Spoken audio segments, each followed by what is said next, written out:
Welcome to the Slop Temple. We pray this video helps. You start by opening Settings and going directly to General, then Date and Time. You need to turn off Set automatically so the fields become editable. This lets you pick a region-independent time. Once done, tap the time display to reveal the picker and the date row to open the calendar wheel. Make sure your device is charged or plugged in.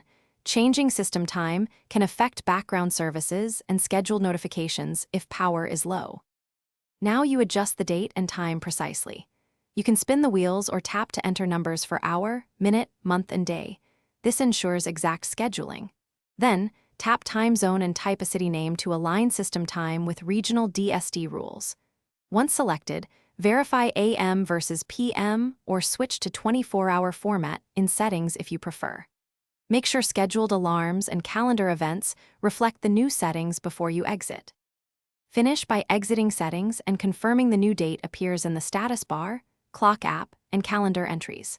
If your changes revert or the device returns to automatic time, make sure location services and cellular or Wi-Fi network time syncing are disabled or adjusted.